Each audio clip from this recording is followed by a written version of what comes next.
Hello and welcome to 10 Lessons Learned, the podcast where we talk to leaders, experts, and extraordinary people from all over the world to uncover the lessons that have shaped their careers, their lives, and perhaps their business. The goal of our program is simple: making the world a little wiser, lesson by lesson. My name is Siebe Vanderzee and I'm your host. Our guest today is Ryan Jenkins.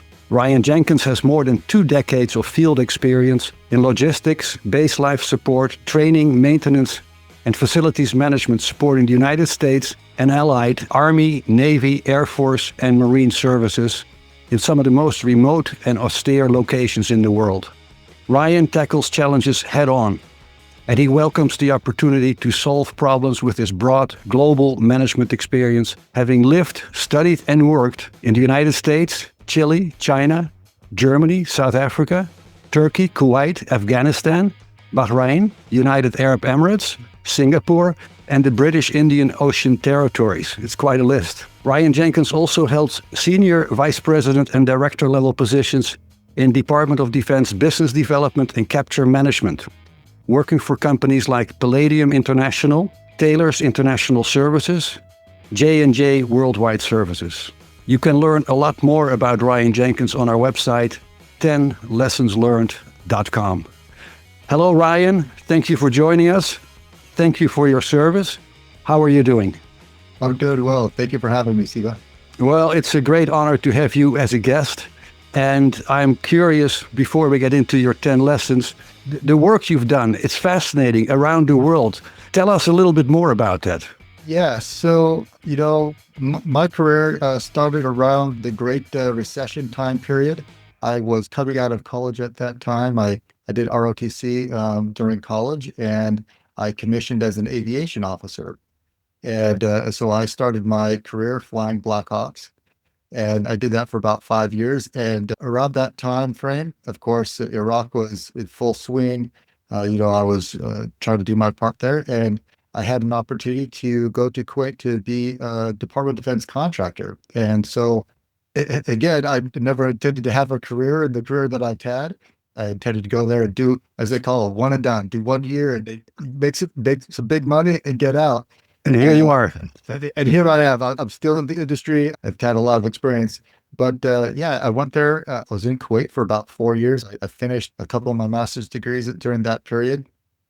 And an opportunity was afforded to me to be able to go to Afghanistan. And I got to be the program manager of the Afghan Air Force, which was an incredible experience, overseeing a $1.2 billion budget, 8,000 airmen, and advising at some of the most senior levels. After about a year of doing that, I was able to be the senior finance advisor to Afghanistan and having oversight of the $5.5 billion that the United States was sending over there. Again, advising at some of the most senior levels within the Department of State, Department of Defense, and working on a number of very interesting projects while we were there. And then later on, I then went and I managed a number of naval bases: Bahrain Naval Base, the Diego Garcia Naval Base, that's the one that's out in the British Indian Ocean Territory, and then Singapore as well. And then after that, I went back to Afghanistan for a second time for another 2 years. And that was a very challenging time during COVID. Got stuck there for almost 2 years without leaving a single time because of flights and all the challenges that were there. And I was there when we did the retrograde out of Afghanistan. In fact, my contract that I led was responsible for the full retrograde of everything out of Afghanistan, which was the largest airlift in American military history, which was a wild 45 days that to collapse everything that's been there for decades to get that all out. And so that was quite a thing. And then I was able to move back to the United States after more than a decade overseas in some of these very austere locations. And I moved to business development and been able to further companies in winning contracts around the world. And I've really enjoyed that. And so that's a little bit of my civilian contracting career. A little bit. And also, Ryan, I forgot to mention perhaps earlier that as a U.S. Army reservist, you are currently also serving as Lieutenant Colonel and Battalion Commander in the 403rd Civil Affairs Battalion. Yeah, that's correct. Very impressive. Very impressive. Yeah. Yeah, it's I've really enjoyed that. So in my life, I've kind of had parallel careers all along the way. I've been able to serve in the Army Reserve as a citizen soldier. Yeah. Of course, everything overseas, that was as a contractor, which is ironic because I've actually never deployed as a soldier, but I've done more in Department of Defense contract than I ever would have done in the military. But I've had this parallel career and been able to serve and meet some of the neatest people in the world. And I've truly enjoyed being in command of an outstanding unit. I want to say the best unit because I want to take Of part course. in the Of folks course. that I get to lead. But yeah, it's been a great experience and hope to continue that career until the Army eventually kicks me out and says they don't need me anymore. Yeah, very, very impressive. And again, thank you for your service. I'm also curious, and of course, when we talk about your lessons, we'll get into it in detail. But having lived and worked in so many countries, to what extent has that impacted your view of the world and its people? It's a very generic question, of course, but I'm sure having lived and worked and dealt with so many issues, serious issues around the world, that must have helped create your thinking about people and etc. Any thoughts on that? Yeah, so I do have a lot of thoughts, honestly, for that. A lot of my thoughts have been, so when I did my bachelor's degree, I did international studies at Brigham Young University. And then later on, and I'm going to give a shout out to our alma mater, Thunderbird School of Global Management. I got my master's degree there and I'm currently in their doctorate program. But those school experiences really opened me up to the different conflicts, each side of the conflicts, try to see the other side. And as a military person, when I look at conflicts, I always try to look at the other side. Where's the motivations? What's the tensions that are going on there? I've been able to live most of my adult life overseas outside the United States. I've got to interact Yeah. with some of the finest people around the world. And to me, I see myself as a global citizen. I am an American citizen, but I am a global citizen. And I think that is unique to me because when I come back to the United States, a lot of Americans don't even have a desire to leave the United States. Now, granted, the United States is huge and you can vacation in the United Oh yeah. States, 10 lifetimes and never touch all the places. And that is a factor. But, I will say that when I interact with my local community here in the United States, oftentimes I see the world very differently than they do.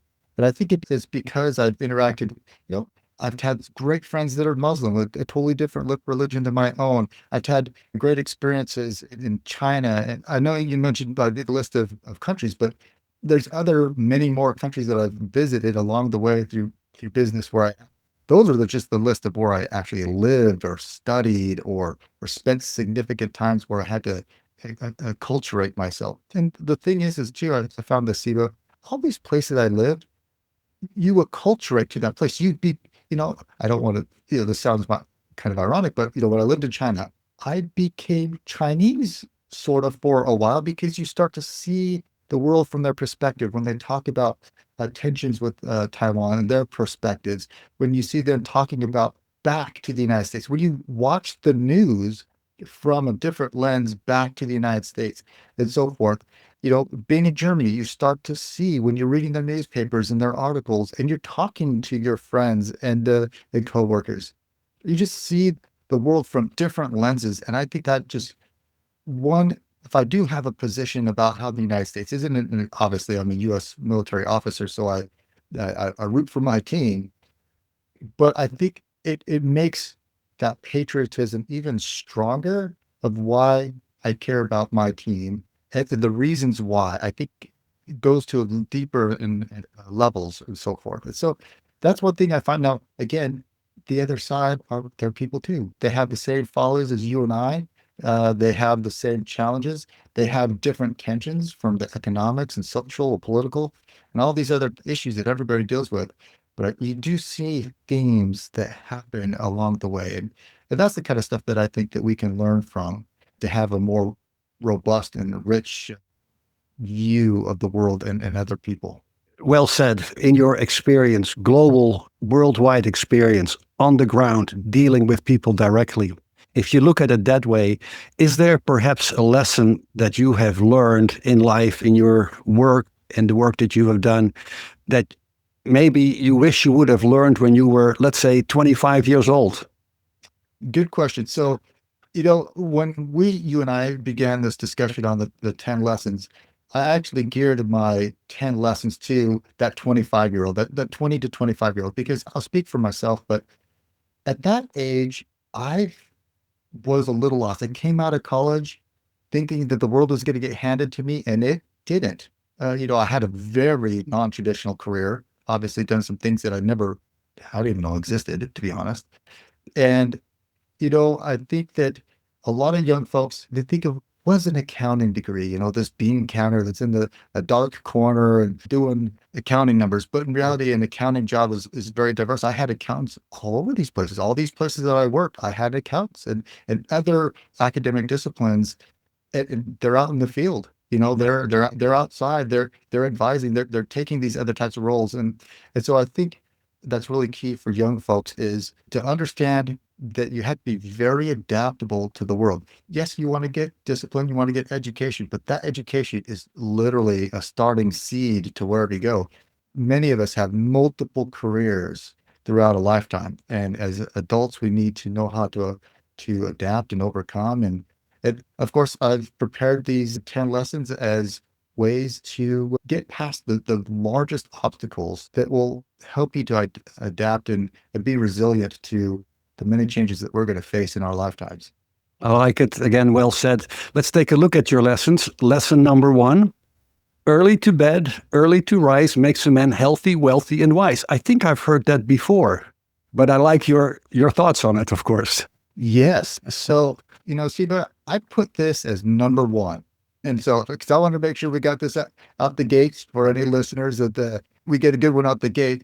But early to bed, early to rise makes man healthy, wealthy, and wise. Something I learned really early, and this is my number 1 life hack that I share with everybody. I have 3 boys, again, in this age group of target audience. So this is my life hack. I get up first thing in the morning, and I personally am a big fan of the 5 a.m. club. I get up at 4:30. I'm in the gym at 5. Wow. And I do that for a couple reasons. One, very other few people are there. I get a jump on everybody else and all my competition and whatever that competition is. And I also read another person that when I was in Afghanistan, one of my buddies that was in the gym all the time was like, "Why are you up in the gym?" He's like, "Because my enemy is still sleeping." And you know what? I really took that to heart because, you want to be ahead of people. So this is my life hack. Go to the gym every single day. Build your body because your body builds your mind. And then while I'm in the gym, my second secret is I actually don't listen to music in the gym. I listen to books in the gym. I've been doing that for years and years and years. So, and of course, like many people, I'm very interested in finance, economics, personal development that way. And so I'm working on my wallet for my financial health. I'm working on my physical health, and I'm working on my mental health every single morning. And I'm working on leadership I listen to history books. I listen to leadership books. I listen to economics, you name it. I've listened to a lot of books, and that's been my life hack because it's created this competitive advantage that I've had over other people. If you ever hear me say something smart, it could just be I'm just repeating something I heard that morning. Honestly, now what happens is that stuff compounds, just like if you do an investment, you're investing in your mind, and these ideas compound. I mentioned earlier, you start to see patterns and things of the way the world really works, and controlling your mindset. A lot of the things I've done, I've gotten the courage from books and other authors to take on challenges and to take action on certain aspects. And that's had a tremendous impact upon me and my successes. Yeah, interesting what you're saying. I mean, to be honest, I may not be the only one, but going to the gym at 5 a.m., I'm not sure if I'm ready for that. However, how you explain it, I want to almost say the structure, the discipline, and of course, staying physically fit. I'm a big fan of that, and I strongly believe in that. But I can see how different people structure it differently. right? Not everybody does the same like everybody else, but the meaning, I think, makes a lot of sense. So that's a good start. Now, one Please. other aspect that I think I forgot. So, I'm talking about getting up at 4:30 in the morning. Honestly, that's crazy. If you look at a normal life, that's crazy. The discipline is not in getting up at 4:30 in the morning. The discipline is at nighttime, getting your butt in bed by 9 o'clock, turning off the TV, turning off the phone. I get into my gym clothes to get into bed. So I've already made the decision the night before. And that's my life hack. Another little life hack too, that again, I've learned the little tweaks along the way. I use light alarms where the light turns on instead of having a jarring alarm clock. I Yeah. find that I wake up much smoother, and I get up every single day at the same time. Now I travel at times too, so that might disrupt that. But I do it at the same time, and if even on Saturdays and Sundays, so your body gets really used to it. So it's not actually difficult if the discipline and sticking with it is what makes it easier. And this is another thing. I go to the gym, not, a lot of people avoid the gym because, oh, I'm gonna be sore, I'm gonna be walking around painfully for a couple of days after legs day or whatever. I actually go to the gym every day to avoid the soreness. Because if you go every Yeah. single day, Yeah. you No, don't get sore. And so I go to avoid the pain. So again, it's a way you switch your mindset. Am I going to the gym, or do I avoid it because I'm going to have pain, or do I go to the gym to avoid pain? So either way, you're trying to avoid pain. Might as well just go to the gym and live a healthier life. but it helps giving you the energy, right? Working out. Absolutely. That's very important. Lesson number 2, discipline is freedom. What are your thoughts on that? Yes. So that's a follow-on of the first lesson. Yeah. Discipline is so critical. And that phrase actually comes from Jocko Willink. He's kind of a famous special forces guy that he was a Navy SEAL who got up, and he does a lot of business consulting, and he's a great person to follow and learn from. And it's a derivation of Aristotle's through discipline comes freedom. And there's truth to that. If you have discipline to manage your budgets, if you have discipline to work on your business versus in your business every single day, you will grow that business. If you have discipline to read books, you will have the freedom of knowledge and the freedom to understand the world around you. If you have the freedom to go to the gym, you're going to have health. And another little tidbit on going to the gym, you know, apart from your heart and your lungs, your legs is the part of your body that creates the longest longevity in your life. If you ever watch people as they start to decline, and my father passed away, the moment he started to really decline was the day that he really lost the mobility of his legs. And so, again, never skip legs day. That's the best day. I just throw that out there. But that discipline of going every day, put yourself first. I know this may sound a little counterintuitive, but be selfish. Take care of the little things for yourself first in the day. That's why I do it first thing in the day is go to the gym. Because if I've been to the gym, I've had a good day. I can't have a bad day after that. I've had a success. And so, and again, discipline is what happens over time. It's every single day. It's that consistency that produces the results. If you just go to the gym one day and have a crazy workout, it could be super sore. But what happens when you go to the gym every single day for a year? You never know the point in which you get fit, but it happens. And so that's kind of that consistency mindset of figure out what that goal is, go after it. If you're going after an education, go to class every single day.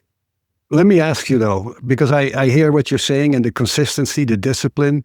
But for example, people who are in a, can I say, creative job, maybe they are artists, painters, or musicians. My understanding is that suddenly the light goes on in their minds and say, oh, I'm going to work on this. I'm going to create that, or that. That is not necessarily a disciplined approach, but for many people, that's the inspiration that they draw and say, and they may wake up in the middle of the night and say, oh, I'm going to work on this and I'm going to work on that. I know people who are wired that way. How do you look at that? Great question. So in everybody's life, there's things that you need to do every single day. And then there's these things that we have kind of a surge in life. You get a great idea. My wife and I, we have a medium-sized real estate investing business. And there's these tasks that you have to do the accounting every day. You have to check up on tenants and all those kinds of things. But then there's these moments like, hey, we need to start working on this other type of investment. And that's the moment where you have these inspirations and you kind of have these surges. And so again, for a creative person, if they could take care of all these other like distractors, these things that just have to be done and have a time a day, 1 or 2 hours a day to work on these things to grow on, then you can also at those moments that you have this inspiration that you just go in and 4, 5, 6, 8 hours and you're painting something up or you're writing Yeah. your novel. They come in these kind of bursts, but you will have eliminated these other distractors that often are, we often are as human beings like to find distractors to avoid those things that are uncomfortable for us to address. You have to find a balance somewhere where you have to Exactly. be organized and structured. And at the same time, for those creative people, the moment happens, go for it. But you have the other things structured, organized. Lesson number 3, choose the hard path. It's the only one worth walking. Wow. What are your thoughts? Yeah. So when I think back about my own life and how I would guide young folks, and again, I like to, right now I'm thinking about I have 3 boys at this age group. I have nieces and nephews again coming out of high school in this period that they're trying to figure out what to do. I found in my life that we come to crossroads all the time. Do I go to bachelor's degree or do I go to a technical college? What are the options that are presented? Do I join the army or not join the army? These Sure. are hard questions. A lot of young Oh, people yeah. face these decisions because they realize there's a great path wherever they go. I've found in my life when I've been faced with these kind of decisions, when I chose the harder path, it was difficult. I don't want to sugarcoat the Yeah. difficulty of going down an MBA or whatever that path may be, but the reward was far greater down that path. I personally grew a ton in that way, and that's what I encourage folks to do. Look at your path, and it's hard to choose the hard path. It's extra work. It's sometimes years of decision making of going that way. But the reason why it's so much more valuable is human beings, we're very prone to be comfortable. We want to be in a comfortable house. We want all these things. And that's our natural inclination. But if you can get comfortable being uncomfortable, you're going to go down the path and it comes back to economics, supply and demand. Fewer people take the hard path. And so that's why it has the greater rewards and your personal development and strength and growth and self-esteem and all that stuff comes along with it. But I'll tell you, I can think of distinct times in my life where I had to make a really hard decision. And I didn't want to make the decision, but I did because I basically came down, I decided for my life, I'm going to make those hard choices. Yeah, and I think you said it's mental strength and preparing your mind, your brain is important. Of course, and I'm sure you agree, I think of people who perhaps have either physical or mental restrictions, and you cannot expect the same from those individuals. I'm sure you agree with that. But for many people who are, on track, it's important. It's a great lesson to choose the hard path, like you say. I think it's helpful. That's valuable. Interesting lesson number 4. You are not a victim ever. I'll leave it up to you because I have some thoughts about that, but please explain your thoughts on that. You are not a victim ever. Yeah. So where this came from is in my life, I came out of my undergraduate, I did my bachelor's degree and I thought that, a lot of people think, hey, I'm going to do this bachelor's degree and I'm going to get paid more coming out. And, they're, the jobs didn't materialize. And that was very vexing to me thinking, but I'm a smart, educated man, you get a little puffed up, right? And in reality, that's not how the marketplace works. You have to bring value and you have to show that value to people, to others, to get the job, to get the projects, to get the business and so forth. And I think when people blame others or their circumstances, or I'm a product of my environment, it shuts the brain down from thinking about how you're going to solve this larger problem that you have. And that's really the crux of it.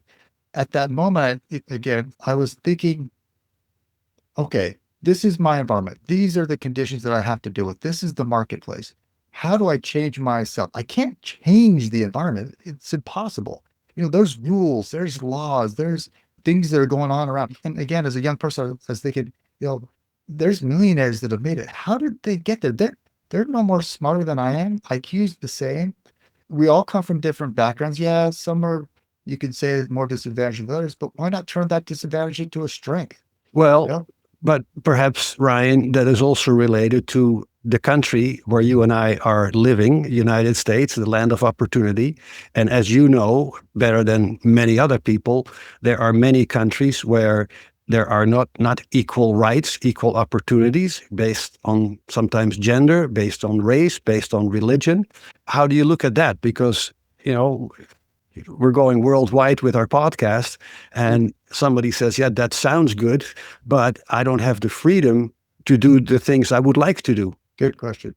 I'll say for myself, I'm somewhat obsessed with understanding the 1%. If you look at any country, there's 1% that's succeeding in that country.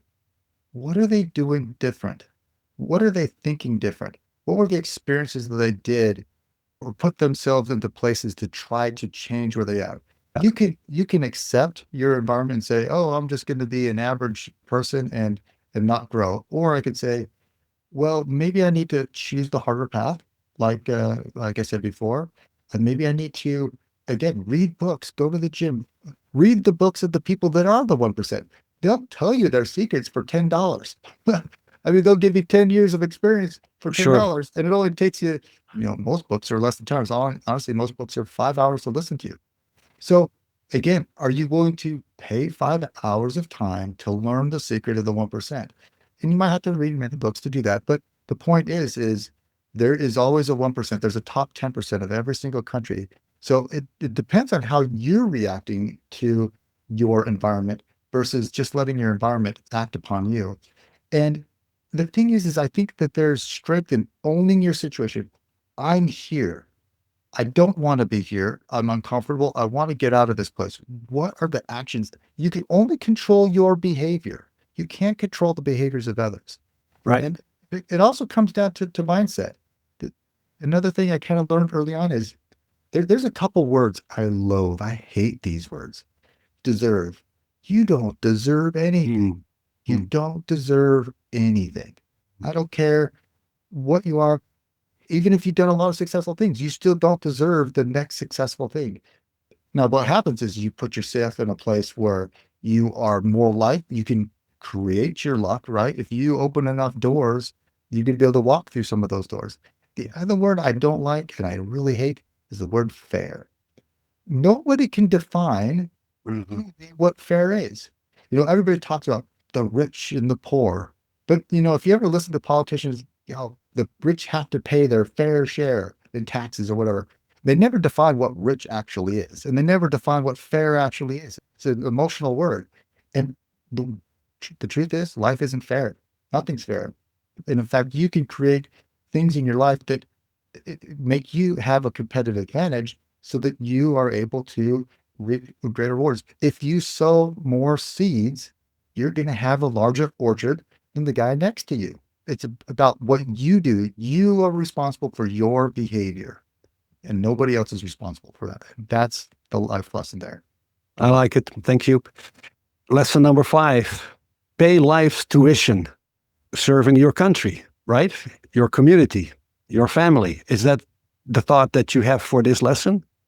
Sort of, kind of, but essentially, there's a part to that, yes. But where it comes from is when I was in junior high, I had an earth science teacher, and he had this clock at the front of the classroom, above the blackboard, the whiteboard. And there was a sign under the clock, and it said, "Time will pass. Will you?" Now, of course, there's a lot of students in the class that are always trying to do the very minimum to pass the class. But time does pass, and it's always clicking, it's always moving. And this goes back to this idea that I talked to you in the last lesson about planting seeds. We can plant a lot of seeds today that take many years to truly harvest. I'll use a certain example. I bought a house back in 2009. This is the height of the Great Recession. And I rented, when I moved overseas, I rented it. And to me, that was a seed. But that seed grew over about 14, 15 years. You can imagine the appreciation that happened through, just the inflation that happens Yeah. naturally in the country. And when I sold that, that house was able to buy three other houses, investment properties. And again, I just nurtured that seed for a long, long time. And I didn't make much money from that. I made $200 a month for 15 years. But nowadays, those three houses make me a lot more cash flow. So that's the type of seeds. Pay less tuition. I've made big mistakes. That first house that we talked about, the very last tenant trashed the house. Oh, And the life lesson there was insurance? no, I was not a good property manager. It was this guy's fault. I ended up having to put more than $20,000 into redoing that house. I had to gut it out. I mean, they really trashed it. But it wasn't their fault. It was this guy's fault. It was What would you have done? You have renters in your house. You're not going to go over there every day and check things out, are you? Well, I should have actually, no, I should have. I should have been doing quarterly inspections, like a good Quarterly. property. Yeah. Yeah, a good property. And when I saw, I should have been doing that. And honestly, I wasn't doing that. And they had been in there for years, but being overseas, I wasn't doing a good enough job. I can't blame them. It's my fault. Well, I paid $20,000 of life's tuition to learn that Yeah, lesson I see what that you mean. I need to have to be a better property manager.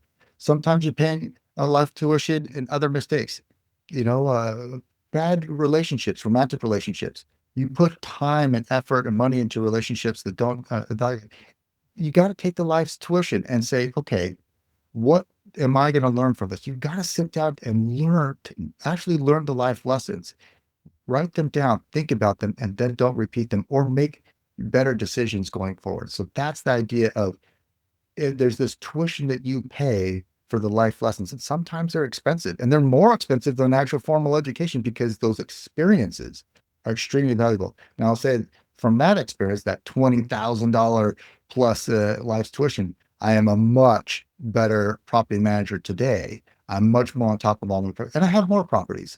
But I am very regimented. I got my systems in place and I hold myself accountable. So that's the concept behind pay life's tuition and get the lessons learned from the payment. There are, as we both know, so many unexpected events that are taking place that you cannot prepare for because, well, whether it is a financial crisis or, of course, we've had 9/11, COVID, unexpected events.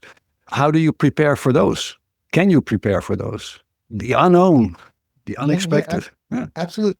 Again, as you plant seeds, as you read and all the stuff, other stuff, you have a storage of knowledge, of adaptability, of experiences. There are some things that happen out there that you can't really deal with. However, you do create a store of ability to adapt. There's things that we're just not going to know, and we're going to have to grow through that process. Yeah, I like it. We're talking today with Ryan Jenkins, sharing his 10 lessons learned. Ryan is a global expert in portfolio management, federal contracts, finance, business development, supporting U.S. and allied Army, Navy, Air Force, and Marine services around the world. Before we move on, here's a brief message to our listeners. We really appreciate your support for our program, whether it is sharing our podcast with a friend, leaving a review, or checking out our affiliate partner, Audible. Every bit helps us to bring you the lessons that matter most. Audible is a great platform to enjoy our program 10 Lessons Learned, in addition to thousands of other audiobooks and other inspiring podcasts. You can try Audible for free for 30 days at audibletrial.com/10 lessons learned. All right, Ryan, moving on. Lesson number 6. Sometimes you must draw a line in the sand, step over, and never look back. I like it, but what are your thoughts? So there's been multiple situations in my life, and to me, these actually kind of are really kind of tied more to relationships. We date lots of folks before we get married and other things. There are some situations that, we do end up in these drama situations. And there's been a couple times in my life where I ended up in a really bad spot in life. We're depressed, we're struggling, we have a major set, we lose a job. And sometimes we Oh, yeah. lose the job in ways that we're wrong. We are really hurt.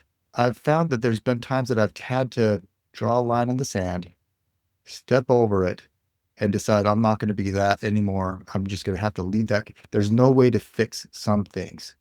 And again, certain relationships, they fall apart and they don't work out. And you're like, you know what? I can't look back at that. I can't hang on to that. I just have to move forward. And I throw that one out there because as a young person, we always think, oh, we're going to marry the love of our life and everything's going to be hunky dory and all this, our kids are going to turn out great and all this other stuff. But we will face setbacks in life. And going kind of to that idea of the adaptability that we were just previously talking about, COVID hits, Yeah. or whatever the case is, you just gotta say, you know what, I'm just gonna have to move on. And forgiveness sometimes is really difficult. Sometimes it takes a while to forgive. Sometimes you just have to walk over that line and just keep walking for a while before you get the ability. And time does heal. Sometimes time brings perspective. I know for myself, being in some of the more difficult places in the world, Afghanistan was extremely challenging. You're dealing with topics, life and death, and you see things that are damaging to the soul. And they're very difficult to deal with. A lot of people deal with PTSD and things of that nature.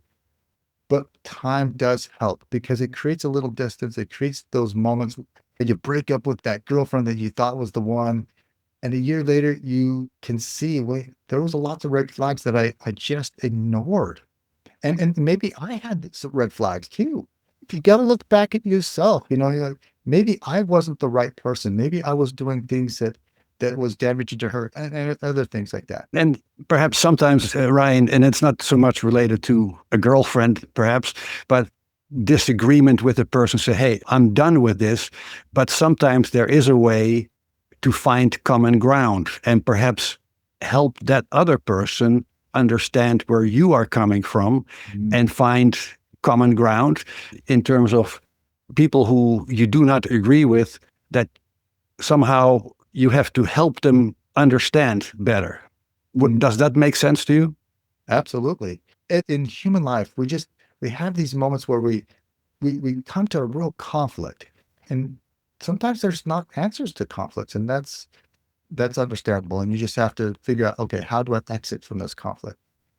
You lose a job because you're not competent or you're not skilled enough for that particular job, or you've had an abrasive relationship with a boss or coworker, and it kind of comes to a head. Because there's lots of folks that you work with that are not always pleasant, right?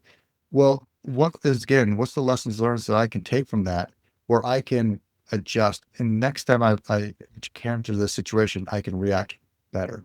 That's where wisdom comes from. I was going to say we can probably devote a whole podcast to that topic right there, right? Yeah. To that one lesson. Let's move on to lesson number 7. Here we go. You mentioned earlier, if you want to be the 1% person, you must do what the 1% do.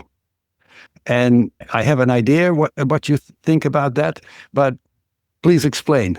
When I talk about the 1%, a lot of people think of Jeff Bezos and Elon Musk. They're not the 1%. I don't know what the odds are of becoming those guys, but it's not the 1%. 1% is just look around your neighborhood or your high school that you graduated from, or your college. 1 in 100 people. Just you walk through the grocery store, you walk around a market, you're probably passing 1,000 people. What are the top 10% of the people doing that's different?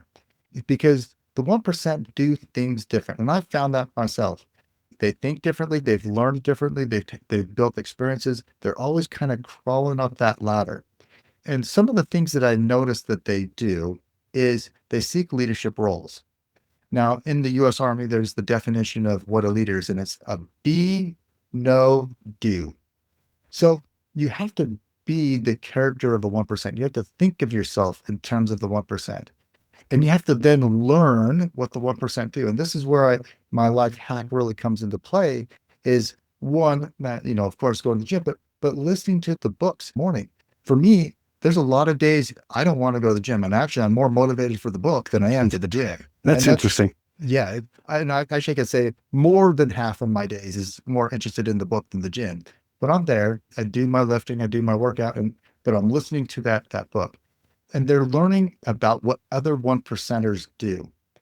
I'll read a book. This morning, I was reading a book, and it gave me some ideas that I want to do for my business. So I go out and action, just one action a day. And they're small things. These are small seeds.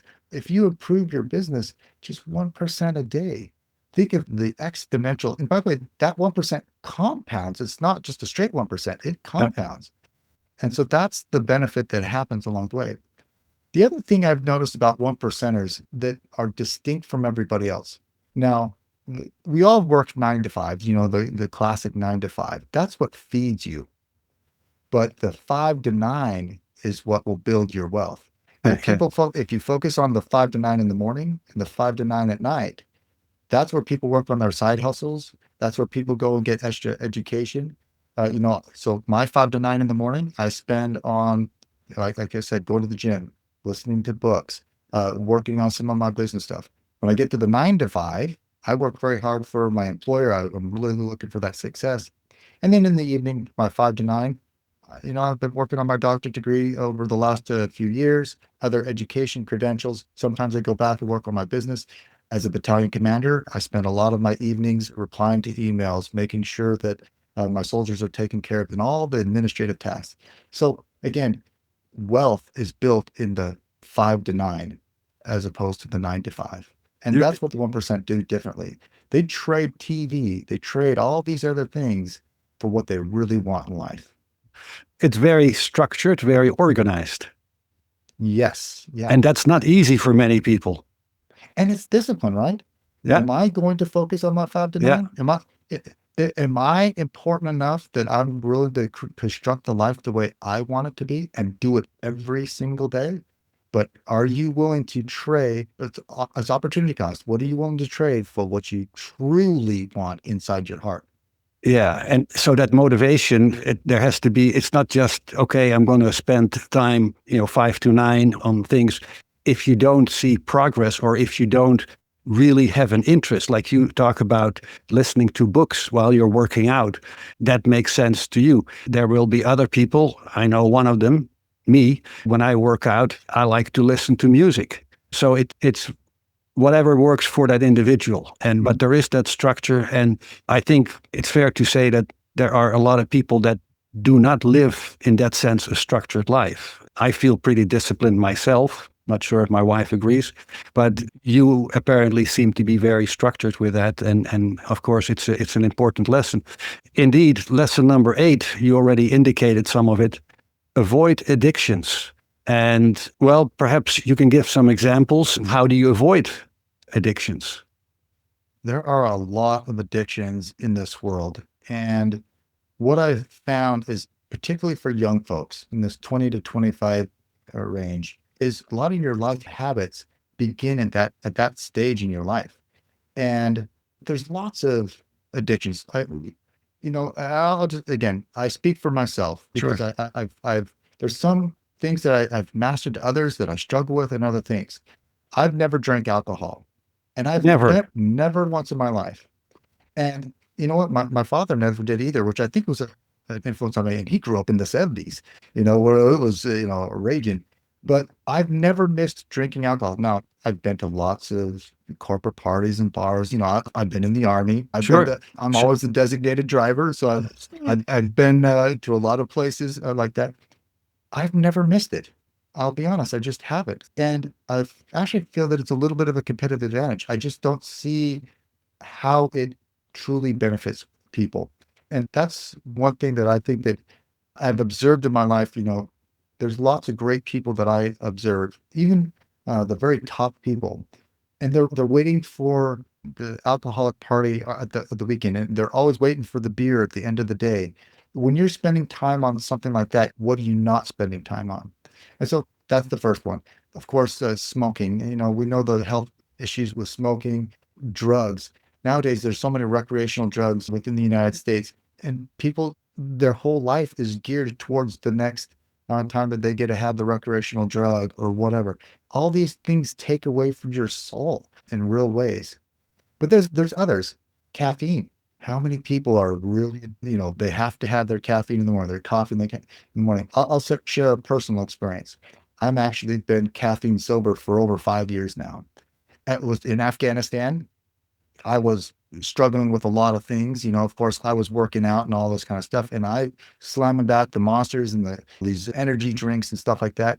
And ironically, I read a book about caffeine, and I decided I'm going to go cold turkey on this thing. And I was able to do it. And I'll tell you, it was extremely difficult because for 20 years, I've been conditioned to drink a Coke with dinner or whatever the case may be, all these sodas that we're always drinking in the military.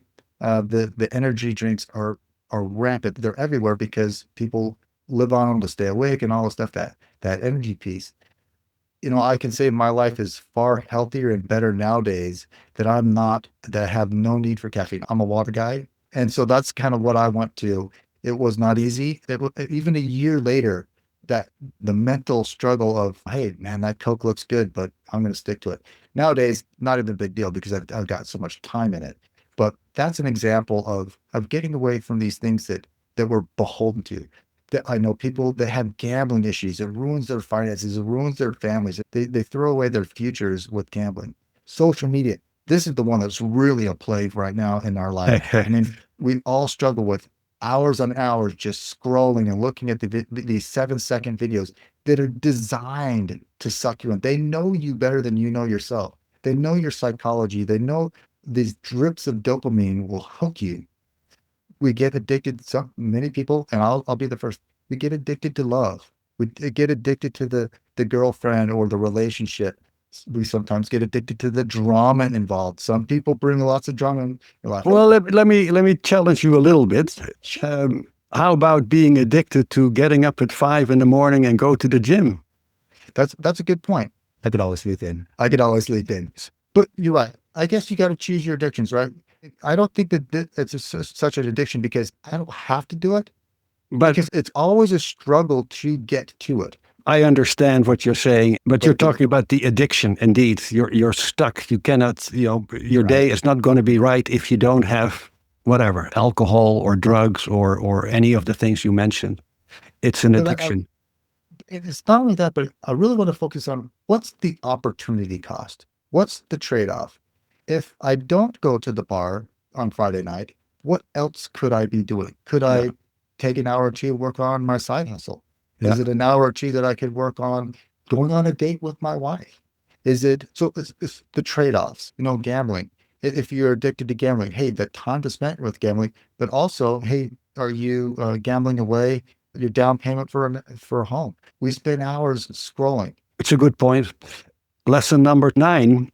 You are a composite average of the 5 people you spend the most time with. You are the composite average of the 5 people you spend the most time with. Your thought, please explain. Yes. So this, if you ever heard of Jim Rohn, he's a famous guy. I think he's since passed, but he's a famous motivational speaker. I love Jim Rohn. I have watched so many of his videos. I've listened to his book.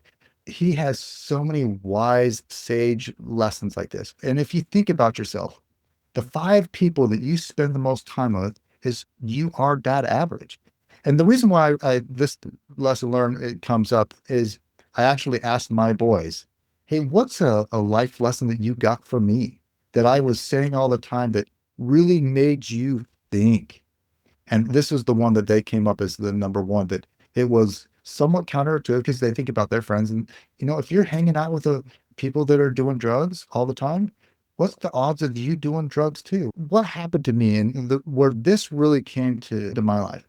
When I came out of college, I was really struggling financially. 2009 was really tough. That Great Recession. I came out of college and there weren't jobs for us college graduates. And it was a real struggle. The economy was really tough there. And again, at the time I was thinking, okay, I want to be a millionaire someday. Everyone has the millionaire idea in their head, right? How do I get there? And I didn't know any millionaires. I came from lower class socioeconomic situation. My dad was a truck driver. And so he didn't have that to give to me. And This is also where the books came into play. I started to listening to Robert Kiyosaki and authors like that.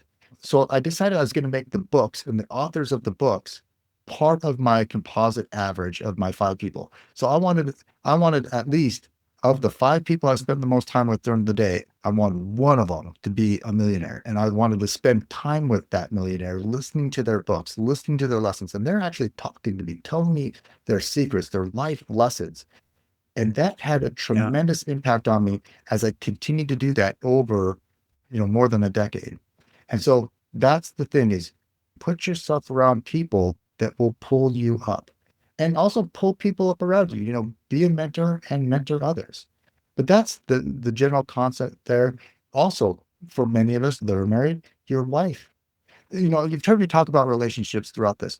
We all know your biggest decision in life, your biggest, is who your life partner is going to be. You know, is she a business partner? What is she? And I'm speaking from a man to a woman, of course, in this particular case. But they are going to be. My wife is part of my top 5 people. I spend a lot of time with her, and she is an amazing individual. And honestly, she pulls me up in so many ways. And so, again, be very selective on who you spend your time with and where you put your mind's energy, your trade-offs. Again, you will be like the people you spend time with and decide what you want to be. Really think about what your story is going to be. And so that way you can, again, construct your life and put yourself in the places and people that you want to have for your life story. Yeah, no, it's valuable, and those 5 people. I guess your suggestion that well that can change over time. It's not the 5 people that you were born and Will raised change. It will with. Yes. constantly be changing. Yeah. Well, my friend, we're getting to lesson number 10. All right. It's very enjoyable to speak to you. Lesson number 10: seek out leadership opportunities. What are your Yeah. thoughts? Yeah. All humans are leaders in some ways. Even if you're a stay-at-home mother, you're leading your children. And you're always going to be in some leadership role. Sometimes you're a leader and you're not the title, and you're behind the leader and you're supporting that leader. So I learned a lesson really early on. Whenever somebody asks for a leader to take on a project, just raise your hand. And I learned this actually in basic training. There was another Private Jenkins. So I'm, a Oh, Private really? Jenkins in basic training, but there was one other Private Jenkins. So he had the same name as me. And he had been through ROTC. I had not at that time. And every time hey, we need volunteers for this. Now in the Army, you didn't generally learn never volunteer for anything because it's not a fun assignment. But he always volunteered. Hey, we need somebody to lead this. We need somebody to go do this. He first hand up. And he did that a few times the first kind of week. And I also recognized his leadership abilities because he had been through ROTC, Reserve Officer Training Corps, and had, learned some of the stuff. And I decided I'm going to start raising my hand every single time too. And so I did. And yes, there's assignments that are not fun, but those are the opportunities of where you can make mistakes. Being a leader in a small project and making mistakes in front of people where it's not critical to your life gives you opportunities to make and deal with very challenging folks, dealing with a tough assignment. That's where the refining comes from. So always seek out those leadership opportunities. Don't shy away from 'em. A lot of people, they don't want to be uncomfortable. Find those places that you can be uncomfortable, and leadership is often uncomfortable. You also need to practice leadership. It's a skill that it diminishes over time. You always have to be working on it. There's also a key thing that I learned through my military is followership. Great leaders are also great followers. Do you Ah, support leaders? Do you help augment what they're trying to do? You can be a leader from the back row. You can encourage the masses that are around you that sometimes are trying to undermine the leader. Sometimes you can counsel with the leader because you have influence and so forth to talk with them and say, hey, let's think about how we're messaging this because I think your root idea is good, but we're coming off abrasively, or hey, we're going to a direction that I don't think you're seeing the consequences are there. So again, leadership is also always kind of being adjusted to along the way. And again, other leaders may not be practiced. Other leaders may not be good. Other leaders may not be good followers. Other leaders may not be these things, but you are always responsible for your behavior and what you do. So think to do that. Also, mentorship. Find mentors and be a mentor to as many people as you can. Help the people come up below you. They will. I've found this. It's something I worked on for many, many years. And I found that, I got rank in the military and I have subordinate officers and non-commissioned officers. But I've found that they are very supportive of me because I've mentored them along the way. And so when you kind of get to the higher ranks, really a lot of that comes from because you've had those connecting moments with them to help them in their lives and whatever they're trying to do. And again, giving honest mentorship. Also, another thing about mentorship that I think often gets misunderstood. People think that mentorship is like a formal thing. The truth of it is extremely rare to find somebody that takes you under their wing and grooms you into a position. Extremely rare. Most mentorships come from just brief interactions. How many times have you met somebody and they talked to you for 30 seconds and they gave you a little tidbit of life and bam, it gave you Oh a yeah. different perspective. Oh And yeah. they were a mentor for that one month. And by the way, you didn't even say the word mentor. It wasn't even discussed. It just kind of happens. And they're people that you look up to because they share really smart things that you can use in your life and just kind of changes your mind. So seek out leadership. Always be trying to be a better leader because you are. Every human being is in so many different capacities and whatnot in their life. Accept that you're a leader and then be a leader. Be, no, do. I like it very much. I'm curious also, Ryan, leadership. For example, when I think of the military, when I think of law enforcement, leadership, I believe, is very clear who is in charge and the different levels of leadership. In many other situations, and you describe some of them, it is the personality that cares for people in their surroundings. And that individual, man or woman, of course, can be highly admired because of their care and interest in making sure that they support people. I'm not saying in any way that in the military that's not the case, but hey, we're talking very serious business and take my order, I'm the leader, etc., etc. How do you look at those two sides of leadership where sometimes compassion and humility is very, very helpful, and in other situations, completely understandable, I'm in charge. I'm going to tell you what to do, when to do it, how to do it, etc. How do you look at those two elements of leadership? I think you're touching on something that's really interesting. There's actually often a misconception about military leadership. Military leadership is actually extremely rare to be, I'm in command, you do what I do. It's Mm. actually, we're a team. Everybody has roles and we switch roles all the time. I can't remember the last time I was yelled at or commanded to do anything. Mm. And I can't remember the last time I commanded somebody. I mean, there's these moments where, hey, this is what we got to do. This, I'm the battalion lead commander. This is the direction group. But it's usually what you find in the military is commanders give guidance. This is the end state that I'm wanting to achieve. What's the course of action in which we get there? And then we go back to our staff and we work with our staff, and all the different elements in the staff.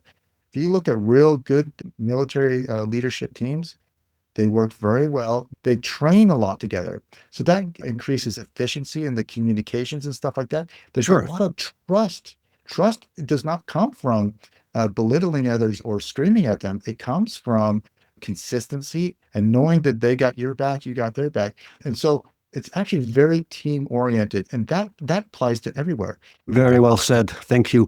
Ryan, is there perhaps a lesson in your life, in your career, that you have unlearned? We always like to ask that question. Anything unlearned where you said, I got to do it differently? Challenging my own beliefs. That's something that I've had to unlearn. There's been times in my life where I thought this is how things should be. I tend to challenge myself and how I think about myself. I remember early on in my career, I was in Kuwait many years ago, and my coworker who I really looked up to. I mean, I thought the world of this guy. And we were driving out to the work site and, he just chewed me out. I'll be honest, I sunk down in my chair, in my seat while we were driving. I felt embarrassed. I felt, called out. I was a little hurt. So there was a little bit of anger there. And it took me a day or two. And you know what? He was right. I was not performing to the level that I could have performed. And he was chewing me that because he could see that I wasn't, and that I wasn't stepping up to my capability and capacity. And I've had other situations. Sometimes you have to take criticisms, really think about what they are and where's the truth that they're seeing. And that's okay. And so that's kind of getting past myself, unlearning things that I believe about myself. I've had also moments where I thought that there was a limitation out there. And then I was like, why do I believe that limitation? I need to throw that out and say, no. And unlearning is a very powerful thing. Being brutally honest with yourself is a powerful trait that helps you to move to the next level. It's a great element of wisdom. And thank you for sharing that. And thank you for joining us today and sharing your lessons with our global audience. It's truly much appreciated, Ryan. In closing, I want to make a few remarks. You have been listening to our international program, 10 Lessons Learned. This episode is produced by Robert Hossery, and as always, we are supported by the Professional Development Forum. I also want to give my special thanks to our amazing team, Yi Wang, who manages our marketing and social media, and Cody Camo, our episode editor. Our guest today is Ryan Jenkins, a global expert in portfolio management, federal contracts, finance, and business development, supporting U.S. and allied Army, Navy, Air Force, and Marine services around the world, sharing his 10 lessons learned. And to our audience, don't forget to subscribe so that you never miss a lesson that could change your life and perhaps your career. Thank you for tuning in to 10 Lessons Learned, where we are making the world a little wiser, one lesson at a time. Thank you, and stay safe.